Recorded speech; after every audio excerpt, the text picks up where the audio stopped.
Hey, everybody. Thank you so much again for taking the time out of your day to join me for another episode of Me and All My Friends. Today, I am delighted to have my good friend Max T. Barnes as my guest.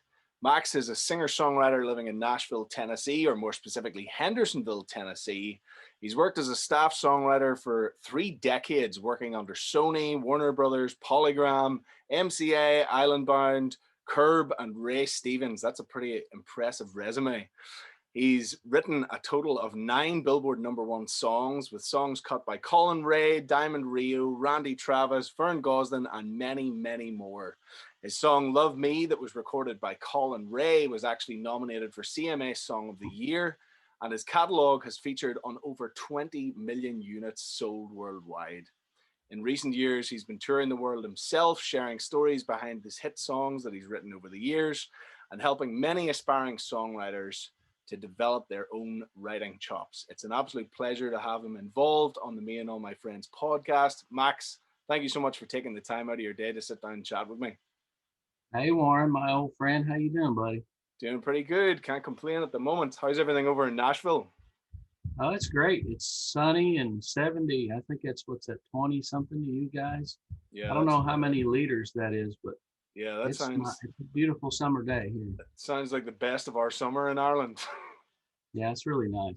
And it's only April for you guys, so it's going to get pretty hot come the summertime, come the actual Yeah, summertime. yeah, we might get a good 30 days of spring and then it's full blast summer. So, Max, that's a pretty impressive resume that I just spouted at the start of this podcast. So, tell me, how and when did this journey in songwriting actually begin for you? Well, my dad was a songwriter. He moved us down to Nashville in 1973. I was 10 years old, and he was did all sorts of odd jobs, truck driver and carpenter and whatever he could get into. He was very he had a really great personality. He was very funny, likable, like people loved to be around him. And he wormed his way into songwriting. He became successful, and I was, in that environment my whole life of musicians and songwriters, and that's really all the people I really knew was people, pros in the business, and it was an amazing time in the 80s and 90s and 2000s for that sort of thing here in Nashville. So that's how it all got started. Some of the folks that are listening to the podcast mightn't actually know just how prolific of a songwriter your dad actually was. I think, did your dad have, how many #1s was it that he ended up writing in his lifetime? Uh, I think the number is 24 number ones, and he sold 50 million records, and Wow, he had over 500 cuts, like big cuts, like all the country music stars, that's and insane. 3 Grammy nominations, 3 Song of the Year nominations. He won 2 of those, and he's in the Hall of Fame. He did really well. It's crazy. So tell me this, having grown up as the son of such a prolific songwriter and then choosing that career yourself, choosing to follow that path yourself, did you feel a substantial amount of pressure to match up to your dad's success? That's funny. I get asked that question a good bit, and the truth is, it never crossed my mind because he was my dad, you know. And when you live with your dad, and we were so close, my mom and my dad and I were very close, and it just never crossed my mind. It was just, getting into it, and no pressure at all. It's the old saying that ignorance is bliss, I suppose. Whenever you don't let it I've cross your got a lot mind, of then bliss, lots of bliss. yeah, you've worked with some pretty incredible people over the years. I mean, that list of people that you've written not only hit songs for, but that you've had cuts with in general. I mean, Colin Ray, Diamond Rio, Randy Travis, Vern Gosdin. Do you ever feel starstruck at any point? You're aware when you're working at that level, they have a gravity to them, and but you kind of get used to it.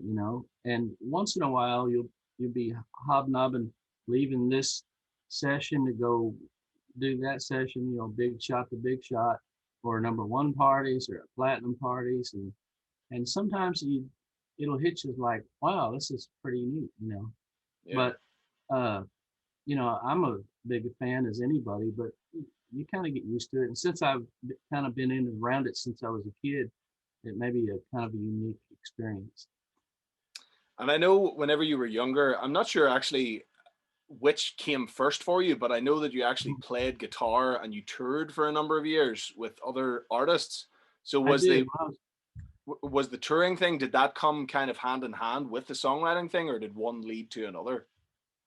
Um, it was a great education because 2 weeks out of high school, I was 18 and I auditioned for um, a band and I got the job. It was a big surprise to me. And I went out and got my chops, playing 5 nights a week at Holiday Inn circuit, up all over the country.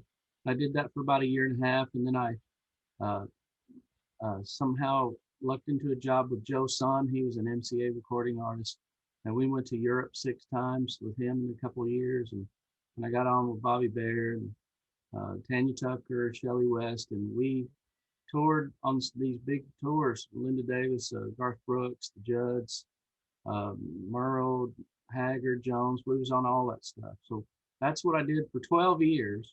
And then so concurrently, uh, I was I was in my late teen. I was 19 or and Way Down Deep, a song that my dad and I wrote, was cut by Vern Gosling, and that was a number 5 song for us.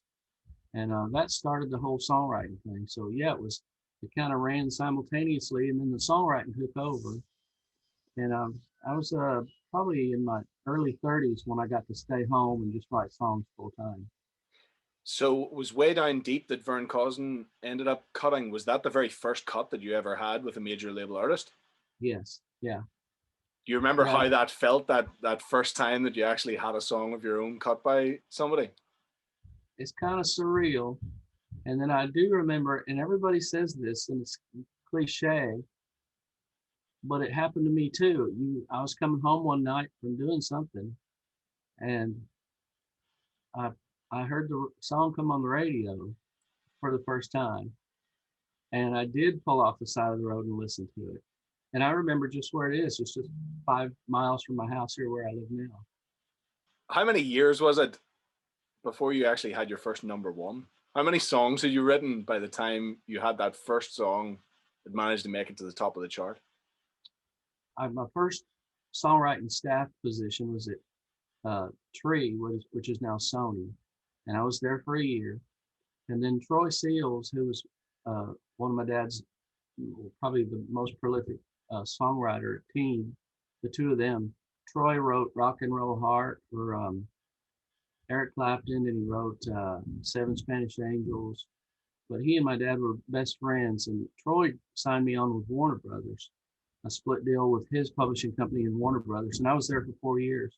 And I think I had 3 number ones while I was there. So it was about within the first 5 years I was having number ones. I'd had 4 hits. And can you remember at this stage, like how many songs might you have written by that point? Like how often were you writing at that point before you had that first number one hit? Probably not as much as I should have. I know I wasn't writing as much as I should have been, um, because I was still on the road. I was still doing 100 dates a year on the road. Yeah. And I remember Troy calling me lunch one day. He says, "Maybe you should write a little more." And I didn't really know how much I was supposed to write, so I did put my shoulder into it, and especially when I got off the road. And he was the one who convinced me, Troy did, to he said, "I'll send you all my sessions, I'll get you to work in the studio." And he did. And so I was able to stay home and do session work and uh, get off the road and really put my shoulder into writing songs. So obviously having had that experience of being out on the road, touring and playing guitar for other people, and then having that change of pace of coming off the road to start writing more songs and writing for this publishing deal that you were signed into, which did you prefer? Did you miss the kind of buzz of being out on the road and playing shows, or did you just really enjoy being able to be at home all the time? Well, at the time when I come off the road, I'd been on so long, and I remember getting off the bus and getting right back on 2 days later and feeling like I live in this bus. So I was a little weary of it. but it's pretty luxurious in that you're traveling in a real nice tour bus and you're doing these big venues and there's food and everything's catered to you. And as a musician, all you got to do is just show up. You don't have to book anything or call anybody or do anything. You just show up, play, and get on. So it was really nice. But it was, I was newly married to the chief just then, and so it was nice to be home. Uh, but they're both a lot of fun. When I look back about how much pressure there actually really was to write songs every day, uh, I kind of I kind of cringe. It's like, wow, how did I do that without having a breakdown or something? Because for if like a comic will say, like a comedian will say, somebody told my mom told her friend that I was a comedian, and the friend says, say something funny. It's like creativity on demand. Uh, Yeah, yeah. you're on the spot every day, and if you don't write a song better than the number one that's out there right now, you don't get a paycheck. I mean, you do for a year. It's a contract for a year, but they won't re-up you. So there's a lot of pressure for that.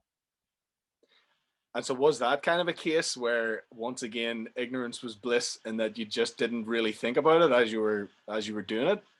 I guess I was just blessed with this kind of ignorance that I thought everything was going to be great forever, and it was, but I didn't really think about the opposite. How does it feel to write a song that ends up getting cut by a major artist and ends up going on to be one of the most popular songs in the country, if not the world, at that given moment in time? Does the gravity of that even register when it happens, or how does that feel? I don't know. It's you know, if you've ever felt like when you first meet a girl and you're walking on cloud nine, you know, I know that feeling all too well, Max. right? So it's kind of like that, and it lasts for about a week until your song gets bumped off number one. Yeah, In the case of Love Me, I think you're alluding to, it was number one for 3 weeks, so that was a pretty good feeling for about 3 weeks. yeah. But Love Me, I just thought it was another song, and then it went on to, I mean, people still sing it and stuff. This has been 27 years ago that it was a hit. That's crazy. When you wrote it, or when you wrote any of the songs that ended up going on to be hits, did you have any kind of feeling in yourself that it could be a hit or that it was a hit? Yes, and I still have songs laying in the pile that I think are hits, and I have some cuts that people did cut, which I think that's really not a hit. So I mean, the songwriters have some inkling, but like for instance, "Love Me," I didn't think that was. I never gave it another thought. I didn't even know it was cut until I saw it on the charts. I kind of know from having spent quite a bit of time in Nashville how hit centric Nashville can be. Like how focused on writing hits Nashville is a lot of the time. Did you feel that sense of pressure when you were in, because you've worked obviously as a published songwriter for nearly 3 decades? Did you feel that pressure all the time to really be at the top of your game every day that you went in to write? Um, I didn't feel pressure. It didn't seem like pressure to me. It felt like for my own, I wanted to be the best at what I did. I mean, or at least shoot for that, or be the most prolific hit maker I could be, just for my own personal satisfaction. Because I guess I'm pretty ambitious. Yeah. So I started focusing more on analyzing it, like what's on like you get paid by what becomes a hit. So the more hits you have, the more money you make, and it gets into the money. So um, I started analyzing like the up tempo songs were getting cut a lot more, and therefore there were singles a lot more. And so that's what I started focusing in on. And I'm a guitar player, so I can kind of make up guitar licks. And, I just started really trying to hone in on what was going to be a hit. And when you say Nashville is hit centric, that's true because that's how we make our living here. Do you find that there's a science to it? Like is there a mathematical formula almost to being able to write a hit song? If there was, everybody would do it all the time. Yeah. Thank goodness it's still an art form, or at Well, you least see, a good I feel like if anyone's going to know how to do it, you're going to be the one to know how to do it because you've had 9 of them. So you're bound to have some kind of formula up your sleeve that is Well, going to there's keep working. certainly, there's certainly what I teach in my seminars, and I've done these all around the world, Australia and Ireland and all over the United States, is there's a few things that a good publisher, a great publisher will tell you. They'll say, get me a 3-minute up-tempo, positive love song that's in the now, meaning me and you, not her, in the first person. And you'll chop off at least 50% of the waste of your time. Because like for instance, somebody said to me at a seminar, they said, will you listen to the song? I think it'd be a great Johnny Cash song. And I said, well, Johnny Cash has been dead for like a long time now. So who else would it be good for? And he goes, I never thought of that. Yeah. It's like you got to think like, who's cutting? What are they cutting? What's the tempo? Yeah. Again, because I've traveled to Nashville quite a bit and I've had quite a bit of contact with various publishers and stuff there, I kind of understand when you're talking about cutting for specific artists, the way that Nashville works. I wonder for the people listening to the podcast who maybe aren't familiar with the way that Nashville kind of works and the system within Nashville of like the likes of the tip sheets and stuff that they send out. Could you explain a little bit about how you guys went about as staff songwriters, how you went about actually writing for specific people and how those opportunities even came about, how you knew who was looking for stuff at any given time? Yeah, so Nashville is a real tight community. It's like a large college campus. It was when I was in the midst of it in the, not in the 90s, late 90s, early 2000s, in the 80s even. But it's only, 16th, 17th, 18th, 19th, those 4 streets over about 10 blocks was all the music companies, all the record companies, all the publishers, all the stars had their offices, all the management, everything was on those few blocks. And everybody knows everybody. I could call you, Warren, you're producing George Strait, and we're buddies. I call, say, what do you need for George? Said, well, I need another up-tempo song that feels like this song. Like, okay, then I'll bring you what I got. Since we're all friends and you need something and I need to get cuts, that's how it was all worked. And then somebody came up with the idea of putting all this on a sheet, kind of what everybody's looking for. They would call around and say, what are you looking for? Because they need songs. Without hit songs, you're not going to have hits. So it worked really well. It was very organized. Is there somebody that actually puts together, well, obviously there has to be somebody that puts together those kind of tip sheets, but is there a central organization that actually does that? No, not that I know of. Julie Daniel was my publisher in 1990, 1993 through 98. And she was a great publisher. She was the best publisher I ever had. And she was very proactive and she could tell you what she wanted. But she came up with one of the first pitch sheets and she sold it. She sold those pitch sheets because it was a lot of work to put them together. But her information was accurate and told you, just down to what they're looking for, what kind of song and when they cut them and all that. And then, but now there's organizations that are really, I would say their information would be iffy and their information would be old, or kind of fringe. And there's an old saying that in the gold rush of 1849 here in the United States in San Francisco, people came out to be miners to mine gold, and the gold miners didn't get rich. The people who got rich were the ones selling shovels. So meaning that there's a lot of people out there trying to sell get rich songwriter info that really isn't worth anything. I remember you making the statement or coming out with the catchphrase, there's more money to be made selling the dream than living the dream. I think there's definitely a lot of truth to that in my experience of coming across different people within the industry. That's true. there's several facets of this business. Uh, so-called publishers, so-called pluggers, so-called publicists, and they all do it for a fee. And if you're famous at the end or you're nobody at the end, their fee is the same. Yeah. You kind of see this around the world in that if you go to get I don't know, something done at a shop and you ask for whatever you're asking for, well, they're not too keen to help you because they still get paid on Friday, whether they help you or they don't help you.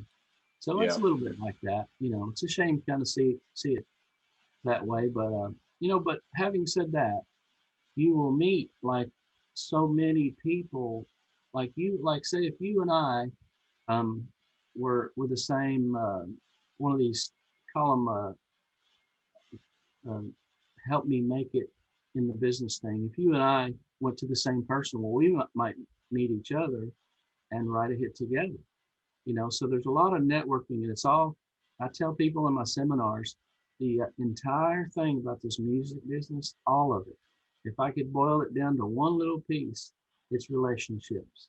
It's all about who you know. And Yeah, it doesn't necessarily have to be in a shady way of saying that, because I feel like that phrase is used in quite a shady sense a lot of the time. But you're absolutely right. It's just about getting to know people and building good relationships with them, not necessarily trying to get something out of somebody else, but seeing how you can help them and develop a reasonable relationship with them.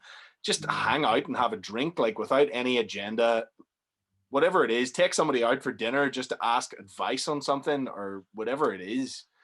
I just find it so important to build those relationships, and rather than necessarily, I feel like when I go into a situation and I want something from somebody, it's whenever somebody wants something from me, it's like an instant turn off. And so I've got to remember that I can't go into those situations, regardless of the success that somebody maybe like you, for instance, has had. I can't go into that situation expecting that I'm going to write a song with you straight off the bat. You know what I mean? It's an unrealistic expectation. It's unrealistic of me to think, oh, well, Max is going to help me get a publishing deal, you know? Like it's not how relationships work. It's not how you build friendships in normal life. And so that's absolutely true. you've got to take time to develop those things and let them That, develop in their own course, I think. yeah, that's true. There's a lot of people in this business, or some people in this business that could probably, if they wanted to, hook you right up. But it doesn't necessarily mean they're people you like. And you don't want to hang around people you don't like, and Yeah. neither do they. And there's different kind of people. There's funny people and melancholy people and upbeat people and other people, and you know morally good people and the other kind. So we all kind of choose our own groups, and if you can find a people who you can work with instead of working for, that are your kind of people, the whole thing's going to work out. I'm really curious because over the years since we've gotten to know each other, I think it was back in 2015 that we initially met. The first time that I got to play the Bluebird Cafe, you were kind enough to help set up that gig. And I'm curious because over the years since then, we have obviously become good friends, and you've helped me out a lot, and we've co-written a few times together, and we've played a lot of shows and stuff together. And I'm not asking this in order for you to big me up or in order for you to massage my ego. I'm just curious, with somebody like me, for anyone out there who's maybe looking at someone like you who's had so many hit songs, has had such success as a writer, why is it that you personally choose to take certain people under your wing, for want of a better term? What is it that you see in somebody that makes you want to help them? It's a couple things. It's a couple things. One is just sheer talent. Can the guy cut it or not? And you certainly have tons of talent. You're a great guitar player, great singer. You got a loud, projected voice. And then number two is you want it. You'll work for it. I don't have to drag you across the finish line. You know what I'm saying? Like Mm, there's been other people that I've helped and tried to help, but they didn't want it back bad enough to do what it took to do their own thing.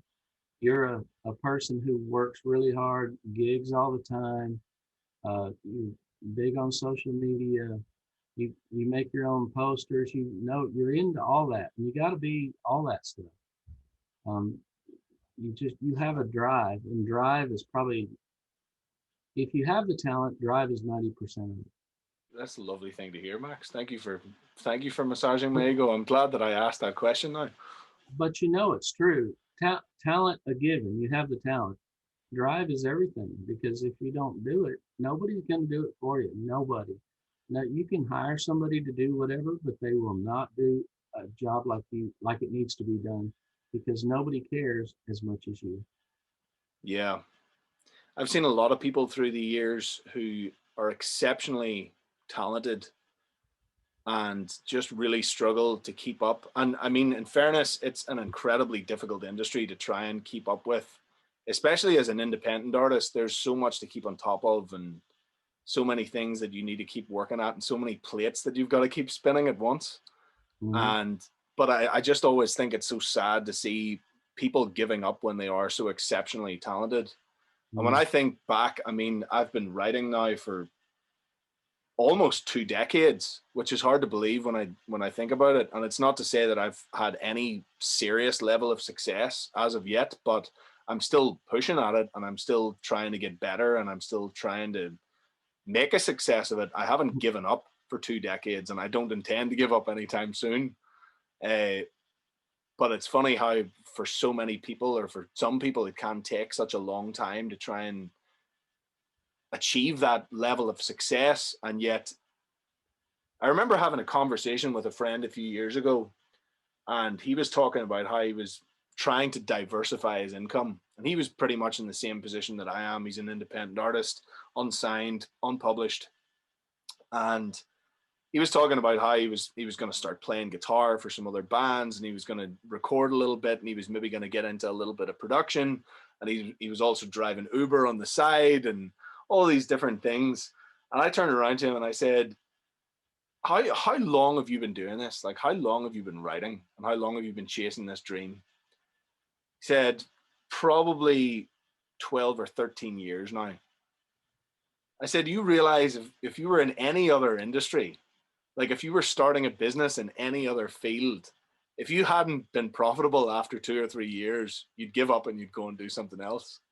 Mm. Like there's something about art that keeps driving certain people forward, and it keeps that fire lit underneath them, and they just can't seem to give it up, no matter how many hurdles they come up against, or how hard it can be. Sometimes they just have to keep going. I think that has to do with, because that's a part of who they are. Mm. If, for instance, my dad wrote songs every day, every single day, and he wrote them before he moved to Nashville, and he wrote them way far after nobody was cutting his stuff anymore. He just loved to write songs. He couldn't think of not doing it. So it was an outlet. So when you do what you love, it's not really work. And I never felt like it worked very much at all. You know, it's just fun because it's who you are. You're going with the flow, and it's pretty easy to go with the flow.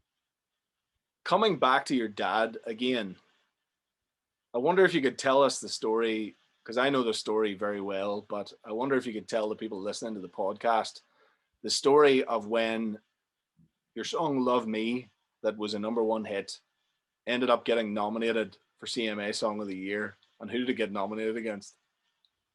Vince Gill, my dad and Vince Gill had written a song called "Look at Us," and that was CMA Song of the Year. It was a. I know I've told the song told the story a million times, so you can fast forward to this part if you've heard it before. But um, I was out on tour with Skip Ewing. I was playing guitar, and we were doing the Garth Brooks dates and everything. We had a 3-day bus ride to Utah, and we were bored silly, and we said, well, we're both songwriters, why don't we write something? So I remember that day was in the back of the bus, and over the course of those couple of days we wrote that song. And a couple of years later, I found out it was cut, and it went to #1 on an artist nobody had ever heard of, Colin Ray, and it was his first hit. And then it went #1 again for the second week, and it stayed third week at #1. And of course, I was on cloud nine. This was my biggest song ever to that time, and you know, it's great recognition. It really makes you feel like what I've been doing hasn't been a waste of time. It's vindication, I guess. And and then then in the fall, people were talking about maybe this could be Song of the Year. You know, maybe you'll have a shot at some award. So, and then the CMAs, you get the ballots and they vote and they present. And if you don't know this, like the CMA will send out all the members, all the voting members, they'll send out like these packages, like these big notebooks and artwork and CDs and swag and all sorts of stuff, try to get you to vote for the people. So you get tons of this stuff in the mail. And then you get the voting. I think there's 3 rounds of voting. So we were in there. It's like, wow, we're on the first voting. And and then we made it to the second round of voting. And my dad was in there too, and neither one of us fell off. It's like, man, isn't this weird? And then we were up against each other in the final round on the night. And it was crazy. And I always tell people, imagine what my mom was thinking. You know, who do I root for? Who was she rooting for? Do you know? Well, she told me, I said, Mom, come on. She said, oh, you're young. You can win a lot more. You got time.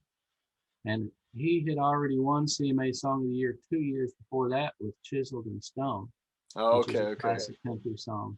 Yeah. So he got 2 of them. He got 2 Songs of the Year. I'm really proud of him. And as far as I'm aware, that's the only time in CMA history that a father and son have actually been nominated against each other. Yes, that's true. Any family members, I don't think there's ever been any family members nominated against each other in any category ever. And my wife and I were talking about a week ago about this, and I think the odds are just so incredibly crazy that would happen, that it may never happen again. We'll see. As somebody who's been working in the music industry for 3 decades or more now, what changes have you actually noticed within that time with the likes of streaming and stuff coming into play?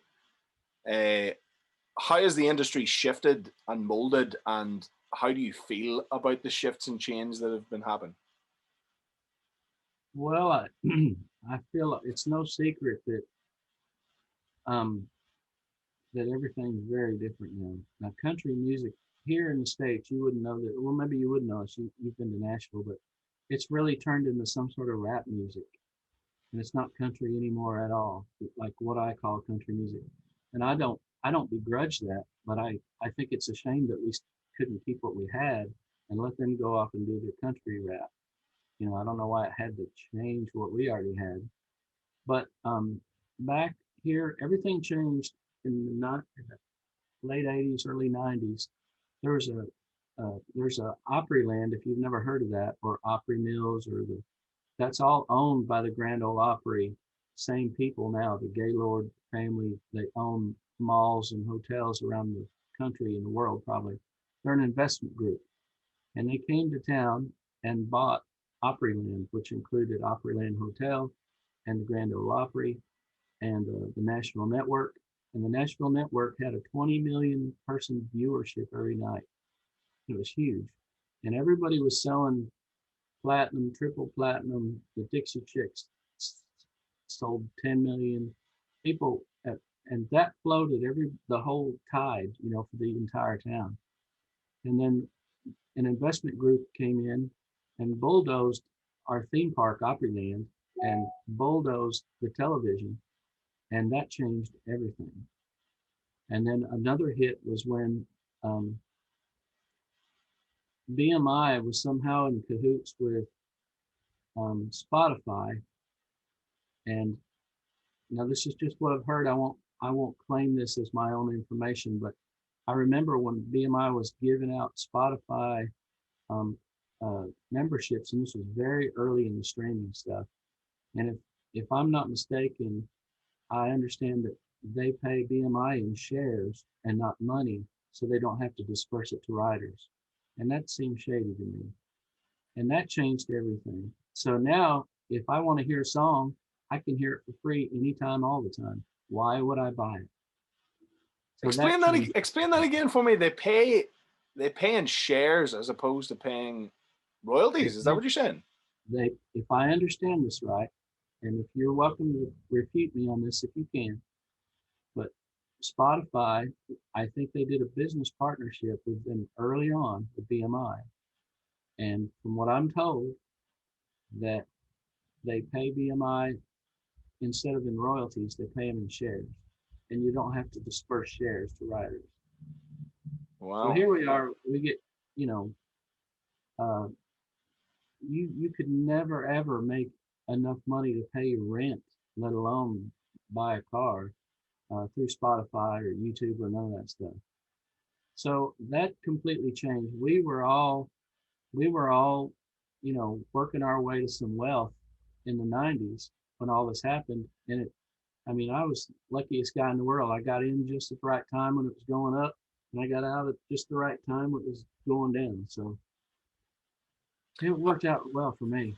How did the industry shift, and how did your role within it shift as streaming and all of that stuff started to take over? Like, I'd assume as the money was starting to dry up, obviously people weren't making as much money. They weren't shifting as many physical units and physical CDs.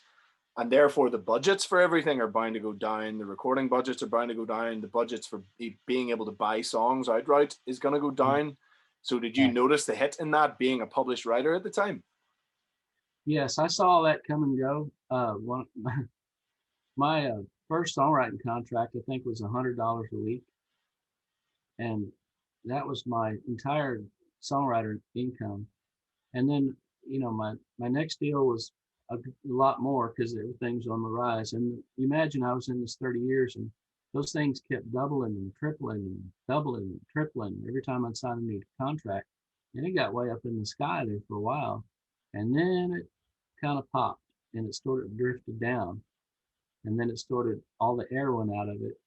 And, at some point, I'm very blessed that I have made a couple bucks and I didn't have to do it anymore. So I was very fortunate to get out before, I was doing it for lunch money. Mm. I do remember hearing a year or two ago that the number of staff writers in Nashville has depleted significantly since streaming actually came in. That there were maybe, I don't know, 1,000. I'm probably pulling these figures out of the air at the minute, but something like 1,000 staff writers in Nashville, and now are down to maybe a fifth of that or a tenth of that, of people that are actually contracted to publishing houses. Yeah, I'd be surprised if there were 100. And Yeah. I'd heard that before, that there were 1,000. And I completely believe that because every place I'd signed had over 100. Like, you'd walk into the office, there'd be 100 songwriters to compete with before you could get out your own door. You Yeah. know, it was like a cage fight, Yeah. but it was all very friendly. But you really had to bring the game, because not only are you competing with 100 other people at your own shop, then you're competing with 900 other people out there, and there was always people coming in from all over the United States, all over the world, who came in with some really fresh new stuff too. So it was competitive. It was the best of times. It was fantastic. At what point then did you shift your own focus towards doing more seminars and workshops and actually touring yourself as an artist? What gave you the desire to actually want to go out and play shows yourself? Well, I had kind of I kind of don't really like this word retired, because I don't feel retired. I mean, I kind of just said I'll just stay home and I don't know what I'll do, because I I didn't have to do that anymore, and I didn't want to do it, and I didn't want to write rap music. So so I fiddled around the house and played on my tractor, and I've got a farm here. And after about a year, my wife says, "You got to find something to do. Get out of my house." she was, Get out of my she stayed, hair. yeah, she stayed home. She was a home person. So I said, okay. Then I just thought up this whole thing, and put together a seminar on how, uh, I'll tell you how this started. I was in Ireland. What the heck was this? I was in Ireland somewhere, and a great friend of mine had booked me, and everything's very different over there from what we're used to. And he said, "Here, this book, first booking, you're talking to some people," and it was very vague. So we get there, and we walk right in. There's like 100 people sitting there in the library waiting for me to talk to them, and I am no public speaker at all. I just came from a desk writing songs. I mean, I'm in a turtle shell, you know. I'm an introvert. So did you even know that you were? Did you even know that you were taking a No, workshop? You just turned no, up. no, no. I walked right in the door, took off my coat on stage, and started talking to these 100 people sitting there in the dead quiet in a library. And you know, I'm not one to be beat, so I just reached inside my inner self and pulled out some sort of something, you know, and I squeaked through it. And I thought, man, that actually, you know, the terror of it was fun. That's so Irish to just drop somebody in, drop Yeah, somebody don't in tell that them. kind of Yeah, situation. don't say anything about any details. Like I didn't even know where it was, what it was, who it was.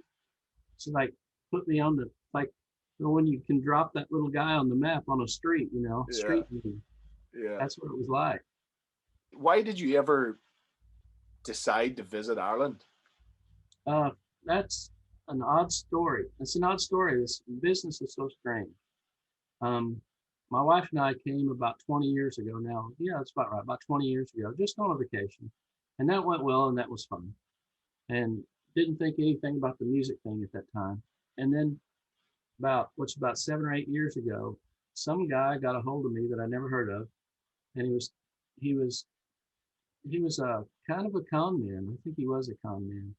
And he said he was going to book us in Ireland because they love country music and they've heard of your songs. And anyway, part of that was true and part was fake. And the thing about they've heard some of my songs like "Love Me," I guess is still known there. And my dad had written "You're Going Out the Same Way You Came In," which is known there.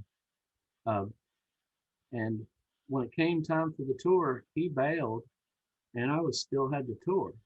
So uh, and it was some sort of, and people actually would show up at my shows trying to find him and get money from him because he owed them money. So anyway, I finished my thing and hopefully didn't get any bad name from it. But I fell in love with it because I love the people and I love, you know, the sausages and the Guinness. But that's, you know, this life, you know, and the music business is just like this. You'll go something and the whole thing will collapse, but you'll meet somebody that's pretty fun and you guys will write something or have fun together. That's how life is. What is it that keeps you coming back? Like, I assume the fact now that you're quite well integrated into the Irish country music scene here, and the fact that your dad has written so many incredible songs, and you've written so many incredible songs that people love here, and people just love Irish country music in general. What are your aspirations? Do you intend to keep coming back, or? It depends on what they do in this new time, you know. But I've made so many friends. I wouldn't want to not see my friends again, you know. So it's that. I'm still, you know, surprising things are happening. I don't know if you knew this, but Billy Morrissey and I had written a song, this Reach Out song. Have you ever heard of that? The Reach Out campaign? No, not yet. Well, it was on well, here's what it is. Actually, Guinness Book of World Records contacted us because over 70 Irish artists sang the song. It was like a "We Are the World" kind of thing.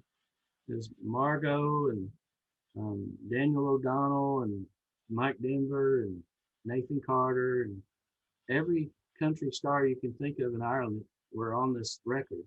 And this was just out a couple of months ago. Maybe some of your viewers will be not into the standard country music, but you know, new things like that, and just meeting all sorts of new people. I actually got to produce Daniel O'Donnell last year when I was there on a song that Billy and I had written, and Very that cool. was fun. He was a gentleman to work with. Yeah, I remember one of the times that I was hanging out with you and you were playing a show in the Millennium Forum in Derry. and your wife Robin had come over to visit you at the time, and I Right. headed up there to hang out with you guys, and you introduced me to Daniel at the time, and Daniel's just a larger than life character. I mean, he had me in stitches. I couldn't believe how funny he was whenever I saw him at the show. He was comparing that show in the Millennium Forum, and I just couldn't get over how funny he was. Like, I know he's a big deal in Ireland, but having never really been into the Irish country scene here very much, I just really wasn't aware of him other than the name and how grand his name was and how revered he is here. But just the funniest guy, like just such a natural sense of humor, such a lovely person. Whenever I met him in the bar afterwards and you introduced me to him, just the nicest guy. Yeah, he's a great guy. He's very warm, and he works hard at what he does. And I think he just loves people, and that shows. And he's very likable, and that shows. And that's worked out well for him. I can't say enough good things about him. That was a fun night.